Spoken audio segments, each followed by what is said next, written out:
Whitehall, 1212, quickly. This is Scotland Yard.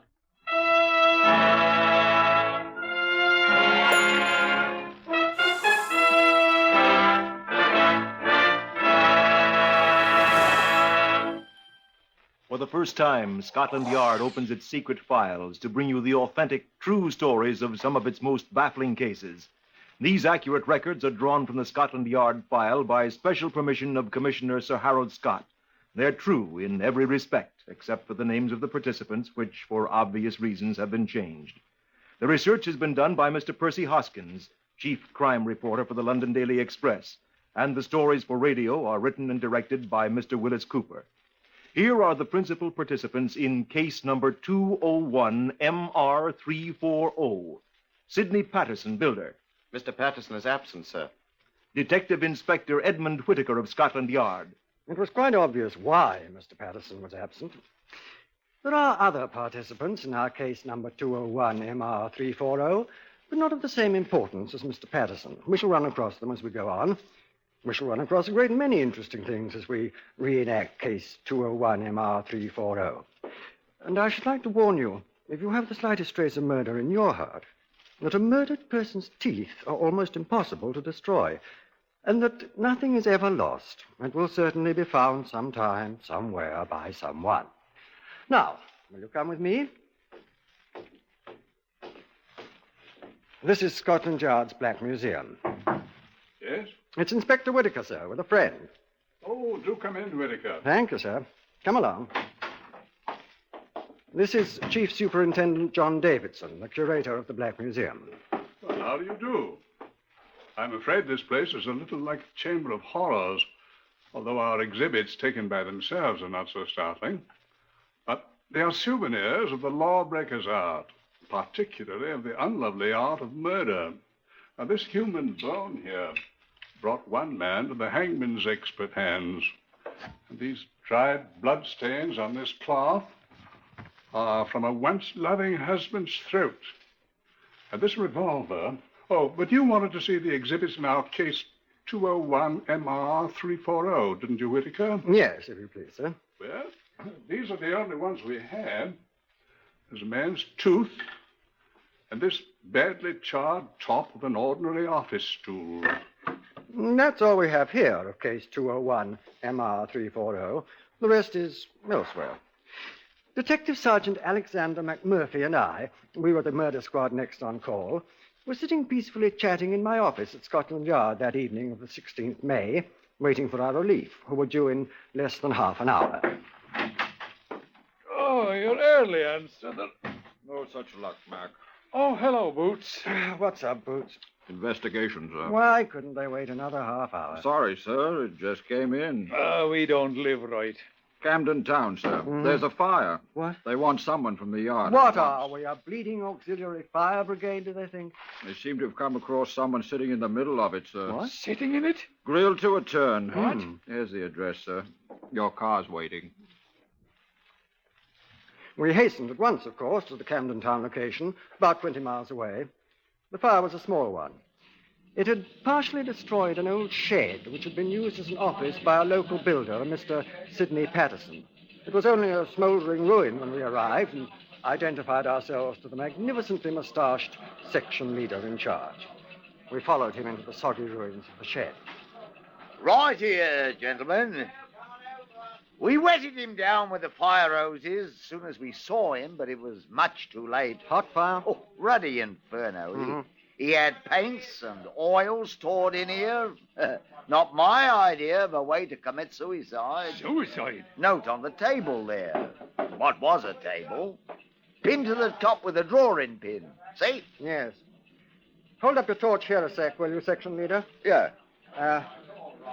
Goodbye, all. No work, no money. Sidney R.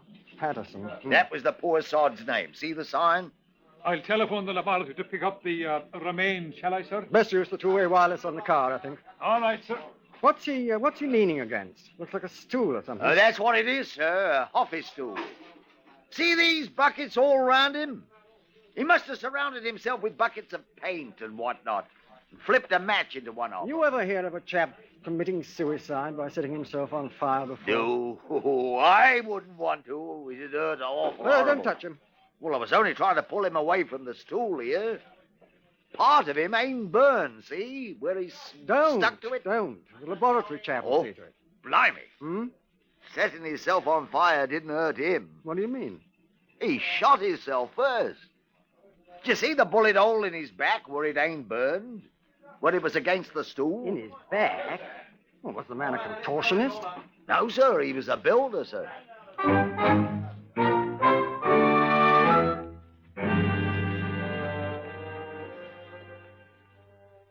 At the Yard's pathological laboratories, the relatively small, unburned portion of the body was carefully examined, and it was established that the bullet wound was the probable cause of death.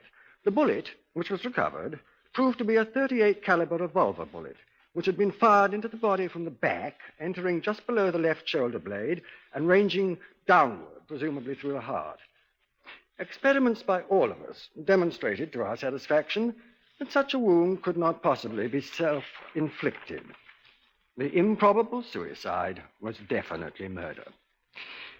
I sent 2 detective constables to search the ruins of the shed. It had been roped off at our request by the Camden Town Fire Brigade.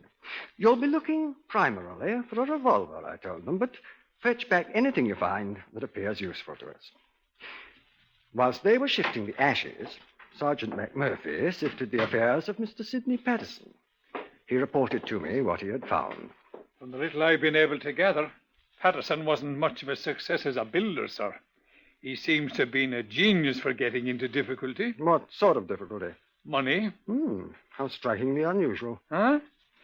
Oh, he had one time been a ship's carpenter on one of the P&O liners, but was discharged when he was unable to account for tools to the value of £8 11 shillings. Mm-hmm.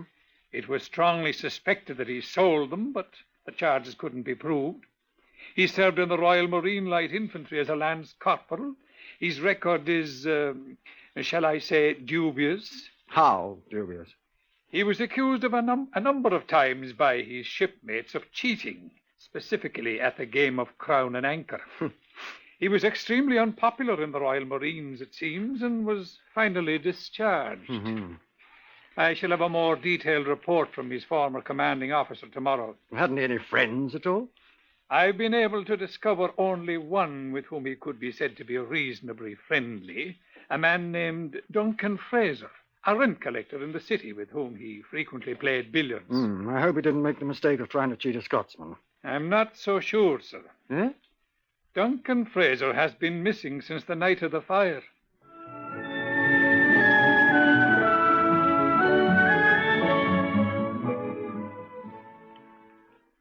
The hue and cry was immediately set up throughout all Britain for the missing Duncan Frazier. It's extremely difficult for a British subject to leave our tight little island without record. But the search was to no avail whatever.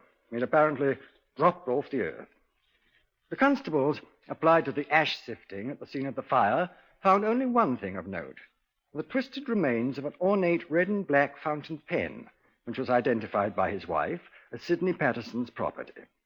Careful examination showed that it was the pen with which the farewell note had been written, and comparisons with other known samples of Patterson's handwriting demonstrated that it had been actually written by Patterson himself. Sergeant McMurphy and I were extremely glum as we discussed our progress in my office late one night. Progress, indeed. We've been progressing backwards, sir. If we could find the revolver, it'd be quite simple to trace its owner. If the owner is Duncan Frazier, we'll still have to trace him. Mm-hmm. No luck yet. None at all, at all. You know, sir, one thing puzzles me. A great many things puzzle me, Mac. If this missing rent collector did murder Patterson, why did he first deposit half the money he'd collected? In the bank, I mean. If he was going to kill someone and scram, why didn't he keep it all? He'd need it. How did he get Patterson to write his own suicide note? Had a gun on him, maybe. Well, the handwriting wallahs insist there's no indication of stress or strain or emotional upset or whatever in the handwriting. It's normal, they say. I wonder... What? I'm thinking. I have a filthy little hunch, Mac. What? What if Fraser's dead? Maybe he is. We can't find him. The teeth of that debtor weren't destroyed. Patterson's? I'm wondering if it was Patterson's. Or Duncan, Mac. Patterson was a known crook. Could he have been playing games with us? Show me that telephone, old boy.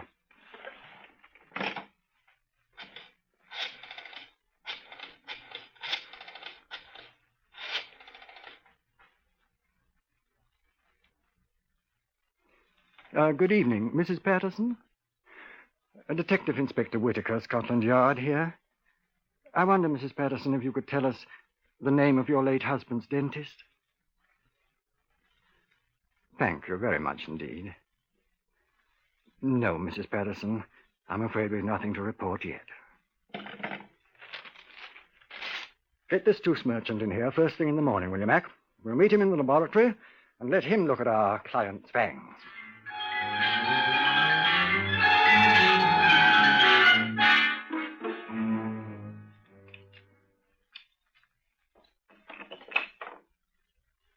Well? Well, what, Doctor? I never saw these teeth in my life. What? Oh? I can assure you they are not Sidney Patterson. You can swear to that, Doctor? Well, I hope you're not impugning my professional judgment, sir. Oh, not at all, Doctor. It's a matter of correct legal procedure. I have ample records in my office which you may consult. Charts, impressions. Sidney Patterson had lost 3 teeth a long time ago. I extracted the left upper canine and the adjacent incisor myself more than a year ago. You'll observe that both teeth are intact in this jaw, sir. Then you're prepared to swear that these teeth are not Sidney Patterson, sir? I most assuredly am. And that this is not Sidney Patterson's body. Since the jaw containing the teeth is attached to the remainder of the body, I'm prepared so to swear, sir. It's often impossible to grow a new head on a body. My fee will be 1 guinea. I will indent for it at once, Doctor. Good day, sir. Now, what did I do with my hat? Oh, yeah, good day. Good day, Doctor. I am sincerely glad the teeth are not inflammable, Mac. If more people knew that, there'd be fewer left to be called for corpses around here, sir. Right. Now, have you found Duncan Frazier's dentist yet?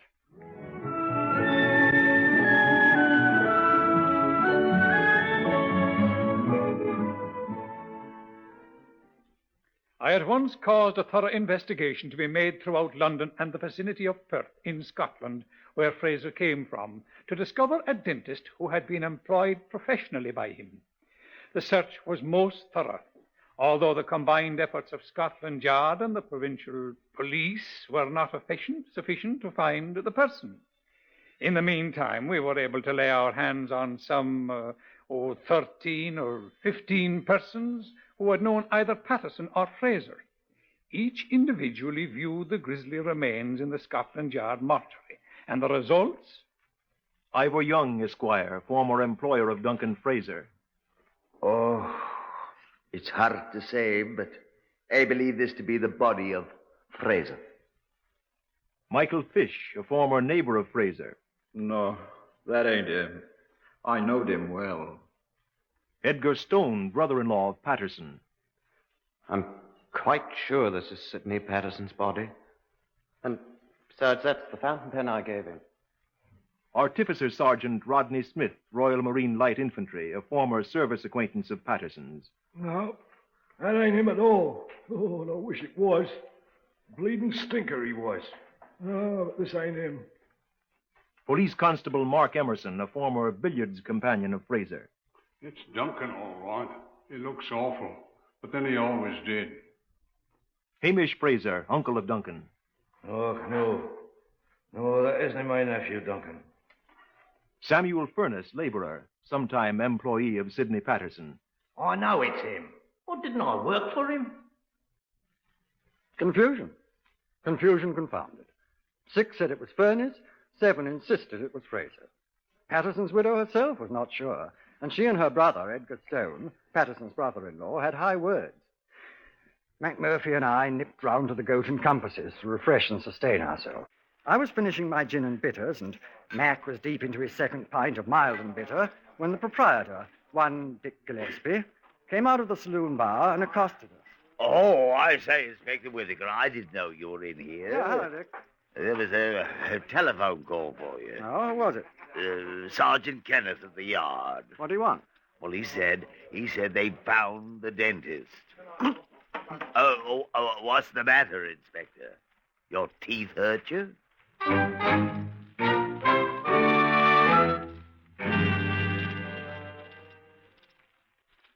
It was a dentist from Perth.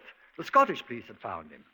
We brought him at once to Scotland Yard, where he immediately identified the charred remains as those of Duncan Frazier. One of his molars was curiously malformed. It corresponded exactly with the one shown in a clinical photograph of Frazier's mouth the doctor had made a year ago. There was no mistaking it, he said. We returned to my office to marshal the facts that we had accumulated.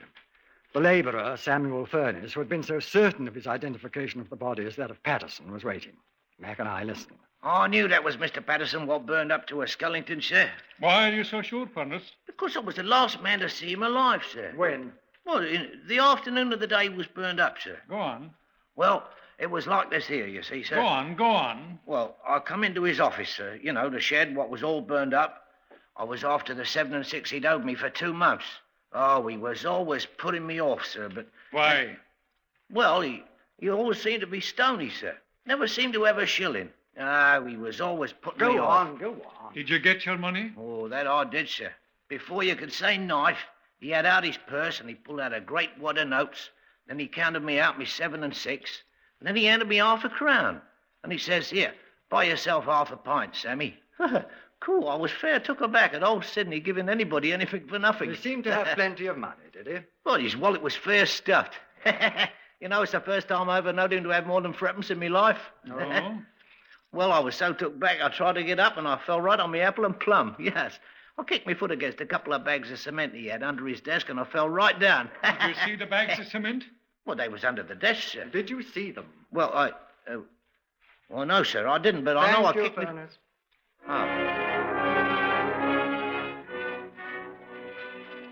Patterson had plenty of money in his wallet for the first time. We found that there was absolutely no identification in the ruins of the burned shed that any cement had ever been stored there. We'll find him.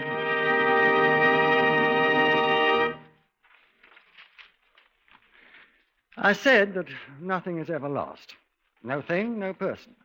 I will admit, however, that it is sometimes extremely difficult to find a missing thing or a missing person, especially when the objects of the search have few distinguishing characteristics. Sidney Patterson was such a man. Description of Sidney Patterson, broadcast by Scotland Yard. Age, 43. Height, 5 feet, 9 inches. Weight, 11 stone 4. Medium brown hair and straggling moustache, same color, which he may have shaved off. Eyes, blue. When last seen, was dressed in grey tweed, single-breasted suit. White shirt, dark red tie, black, low-cut shoes. How many men answering that description do you see in a day? We had reports from every corner of the United Kingdom. 2 slightly addled gentlemen, neither of whom resembled Patterson in the slightest, marched, one at Torquay and one at Llanfair in Wales, into police stations, announcing themselves as the wanted man. Each was promptly committed. Lodging house keepers by the 100 were interviewed. The manhunt dragged on for 8 days before we had our first glimmer of success. Let McMurphy tell it. He was there. There was a lodging house in Regent's Park, a very obscure one which smelt of Brussels sprouts. The proprietress was in the hospital having another baby, and her husband, a very harassed man, was in charge. Yes, he said, they'd had a lodger who seemed to answer to the broadcast description. Had, I said. Well, he ain't here anymore, I mean. What became of him? Well, he opted. He opted the very day that the piper come out with the description. Where? I don't know. He just sent us his telegram. Brother ill. Must leave. We'll get in touch later. Rogers. Rogers, eh? That the name he gave? Right here it is in the register book. Here. Sidney Rogers, see? Sidney, eh? That his own writing? Yes. I'd like to have that page, if you please. Oh, I'll return it. You're sure it's his handwriting? Oh, I seen him. I seen him write it. May I have the page? Well, my old lady likes to keep things neat and tidy. Well, I'll return it as soon as we've checked it against a sample of his handwriting. Now, when did he come here? 16th of May. It says right here. And when did he leave? Well, the day his description first come out in the paper. He leave his luggage? Oh, he hadn't any luggage. He was here all the time without even changing his shirt. That room of his, it's fair piggish. Must be. Well, we're rid of him, and he's paid up till the end of the week. Anyway, so we don't lose nothing. You suppose it was him? It'll be in the papers. Comparisons of samples of Patterson's handwriting with the signature of Sidney Rogers showed them to be identical. Peterson's full name was Sidney Roger Patterson. The telegram had been sent from Southend. We turned our attention to that muddy little place. He was not to be found, although our search was scrupulous and thorough. We put a postal stamp on all letters addressed to his former home, expecting that sooner or later he'd attempt to write to his wife. Thus, all letters addressed to that house would be held out and delivered to us first. We would open and read them, reseal, and allow them to be delivered to the addressee without the wife's knowledge that we had read them. No letters appeared. We waited. Time was on our side, and the searchers at Southend plodded along, making no apparent progress. And then, after a week had passed, the post office people sent us a letter. It was addressed to his brother-in-law, Edgar Stone, who had a room there. Letter addressed to Edgar Stone. Dear Edgar, just a line to you in the hope that I shall be able to see a friend before I end it all. Will you come to see me at Southend Sunday, please? Take the 10:35 train. It arrives at Southend at 12:08. Come out of the station, walk straight across the road and down Whitegate Road on the left side. I shall see you coming. If you come, please bring me a 15.5-inch shirt and a comb. Best of luck. Mine is gone. F. Farmer. Well. So. I withdrew the detectives from the area mentioned in the letter, which was resealed and delivered to Edgar Stone. I didn't want to alarm Mr. Farmer Patterson. Next day, Edgar Stone came to see me. He sat down nervously. What can I do for you, Sir Stone? I asked. I have received a letter, Inspector. Yes? It's from... Are you going to Southend on Sunday, Mr. Stone? Huh? Stone had a strong sense of justice, strengthened perhaps by the shabby way Patterson had treated his sister for so many years. He agreed at once to assist us. We sat in my office and planned it, Mac and Stone and I. You'll take in the shirt, of course, Stone, I said. Yes, sir. What a man who's going to end it all once with a shirt is beyond me. Probably needs it. Afraid he'll be recognized if he goes out to buy one, I expect. He's got plenty of money, we know that. If the banks had been opened that afternoon, he wouldn't have any. Why? Well, Frazier would have deposited his afternoon's collection, same as he did his morning. Well, the banks had been open, Fraser'd still be alive. Sydney'd be up to some other mystery. Yes. Well, let's get organized, shall we? First, we'll need a good man on this Whitegate Road to see Patterson doesn't get frightened into a bunk. You'd better do that, Mac. Well, afraid he'll spot you for a cop. Disguise? I've seen too many cinemas, I'm afraid. I don't like false beards. Wait. You play the fiddle, don't you, Mac? What? You could be a street fiddler, couldn't you? Well, I could. That's what you'll be. Complete with tin cup and pathetic look. Very touching and very unsuspicious. And I'll have half of what you take in. How am I going to stop a man with a fiddle? Oh, simple enough, old boy. Just play God Save the King. You stand at attention till I get there.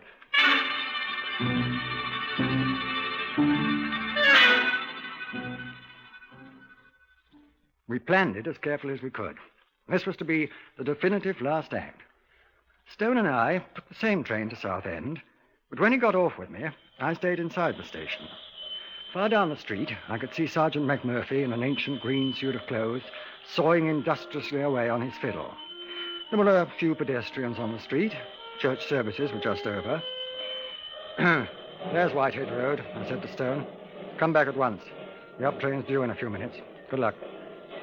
I wish I didn't have to do this, Inspector, but... Just remember what he's done, Stone. It's the only reason I'm doing it, sir. Good luck. Sidney was my friend once. He turned and crossed the road, and walked slowly down Whitehead Road. I watched him from the station window. As he approached McMurphy, he paused a second. I chuckled as McMurphy held out his tin cup and Stone dropped a coin into it. Far away, I could hear his fiddle. I went to the door of the station and stepped outside as he turned the far corner. There is such a thing as trusting a man, but... I waited. The distant street fiddler shambled round the corner which Stone had turned. I fidgeted. A couple passed on their way home from the church. I waited. A small boy ran past with a hockey stick. I waited. And at last I saw McMurphy in his green suit come slowly round the corner toward me. In a moment, Stone reappeared. He glanced at Mac as he passed, and I thought I saw him nod. I started toward him, sauntering quite casually. We passed without recognition. Mac had halted again and was playing. I stopped alongside him. How much have you made, Mac? I asked. 4 shillings. Good. What happened? Oh, it's all right. Anybody who sees us will think I'm asking you how you fell to this low estate. First house round the corner. There was a cardboard sign in the window. Sydney was printed on it. Door opened. He went in. That's all I saw. Good. I'll nip round to the back. You walk on around in front and play. We'll see what happens. But I can't play God Save the King. It was easy to nip over the fence and slip around to the rear of the second house, which was marked J. Huntington. I tried the rear door. It was unlocked. I opened it cautiously and stepped inside. It was empty, apparently. I stepped down the narrow hall. Is that you, Mr. Huntington? I walked toward the voice. Mr. Huntington, is that you? I walked to the door on the left. Mr. Huntington. He stood there in the frosty little room, a pathetic figure with his neatly combed hair, holding a clean white shirt in his hand, an embarrassed little smile on his face. Oh, I thought you were Mr. Huntington. I'm Inspector Whittaker of Scotland Yard, Mr. Patterson. Oh, yes. I knew you'd find me eventually. I just wanted to put on a clean shirt before I detain you on suspicion of being involved in the murder of Duncan Frazier. Poor Duncan. And I warn you that anything you may say will be taken down in writing and used against you. There we are. I've only one thing to say, sir. I did murder Duncan.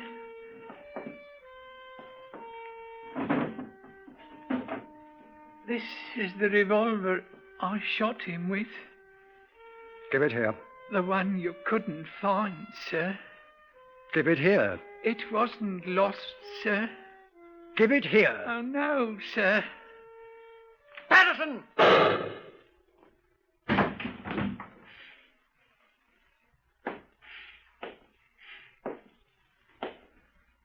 No, Sidney. Nothing is ever lost. Except lies, I'm afraid.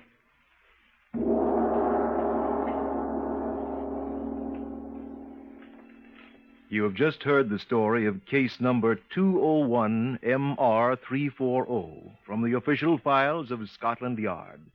All of the facts related are true, with the single exception of the names of the participants, which, for obvious reasons, have been changed. The research was prepared by Mr. Percy Hoskins of the London Daily Express, and the story for radio was written and directed by Mr. Wyllis Cooper.